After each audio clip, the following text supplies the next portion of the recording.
आज हम हमारी हिंदी व्याकरण की पुस्तक पाठ 17 शब्द रचना का अध्ययन करेंगे और समझेंगे। बच्चों, जैसे कि हिंदी भाषा में नए शब्दों की रचना होती रहती है। इन शब्दों की रचना 3 प्रकार से होती है। नंबर 1 उपसर्ग के द्वारा, नंबर 2 प्रत्यय द्वारा और नंबर 3 समास के द्वारा। तो प्यारे बच्चों, आज हम उपसर्ग के द्वारा सबसे पहले समझेंगे और जानेंगे ऐसे शब्दांश जो शब्दों से पहले जुड़कर उनका रूप तथा अर्थ बदल देते हैं, वे शब्द उपसर्ग कहलाते हैं। उदाहरण के लिए, एग्जाम्पल के लिए हम सबसे पहले जानेंगे और समझेंगे। जैसे मैं भारत देश का वासी हूँ, तो मैं भारत देश का वासी हूँ। इसी का दूसरा उदाहरण है, मेरा भाई प्रदेश में रहता है। मेरा भाई प्रदेश में रहता है। पहले उदाहरण में देश, कि मैं अपने देश में रहता हूँ। देश वो होता है जिसमें हम रहते हैं, जो हमारा देश होता है। लेकिन हमारा जो दूसरा उदाहरण है उसमें है कि मेरा भाई प्रदेश में रहता है। पर का अर्थ होता है दूसरा, यानी ऐसा देश जो दूसरा देश है। तो हमारा जो यहाँ पे उदाहरण है कि मेरा भाई प्रदेश में रहता है, तो परदेश जो शब्द है वो हमारा उपसर्ग शब्द है।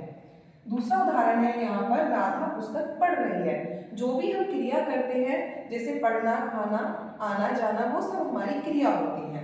तो राधा पुस्तक पढ़ रही है। इसी का दूसरा उदाहरण है, यह मजदूर अनपढ़ है। अन शब्द लगने से अनपढ़ शब्द बनता है। पढ़ से पहले हमने अन उपसर्ग का प्रयोग किया है, इससे यह हमारा अनपढ़ शब्द बनता है। अनपढ़ का अर्थ होता है अशिक्षित, यानी जो इंसान पढ़ा लिखा नहीं होता उसे हम अनपढ़ भी कहते हैं। इसी के साथ दूसरा उदाहरण भी है हमारा, जैसे होता है उपनाम। उप का अर्थ होता है छोटा और नाम यानी जो हमारे नाम का एक छोटा सा रूप होता है।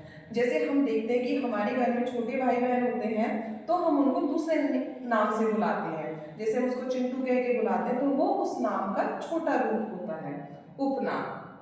और इसी के साथ एक उदाहरण है हमारे, जैसे हमारे विद्यालय में हमारे वाइस प्रिंसिपल है, जिन्हें हम वो हमारे उप प्रधानाचार्य हैं। यानी प्रधानाचार्य हमारे स्कूल के हैं, लेकिन प्रधानाचार्य से जो छोटा रूप होता है वो उप प्रधानाचार्य का होता है। यानी हमारे उदाहरण के लिए हमारे वाइस प्रिंसिपल सर। आपको समझ में आ गया होगा। मैं आशा करती हूँ कि आपको उपसर्ग जो है वो अच्छे से समझ। अब हमारा दूसरा टॉपिक है प्रत्यय द्वारा। ऐसे शब्दांश जो शब्दों के अंत में जुड़कर उनका अर्थ बदल देते हैं, उन्हें हम प्रत्यय कहते हैं। जैसे एक प्लस ता, एक का अर्थ होता है एक, और ताश प्रत्यय जुड़ने से शब्द बना एकता, की हम सब एकता से रहते हैं, या फिर हम सब अपने देश में एकता से यानी मिलजुल कर रहते हैं। दूसरा उदाहरण है हमारा फल वाला। फल वाला, वाला यहाँ पर हमारा प्रत्यय है और फल जो है हमारा शब्द है। जैसे फल वाला बहुत सारे फल बेचता है, यहाँ पर वाला प्रत्यय से बहुत सारे शब्द बन सकते हैं, जैसे दूध वाला, फल वाला, चाय वाला, सब्जी वाला आदि। अब हम प्रत्यय को अच्छे से समझ गए होंगे। जैसे कि प्रत्यय जो लगते हैं वो शब्द के अंत में लगते हैं, और उसी के साथ जो हमारे उपसर्ग है वो शब्द के शुरू में लगते हैं। तो उपसर्ग शब्दों के प्रारंभ में लगते हैं और प्रत्यय हमारे शब्दों के अंत में लगते हैं। तो प्यारे बच्चों, मैं आशा करती हूँ कि आपको ये हमारे दोनों टॉपिक अच्छे से समझ में आ गए होंगे।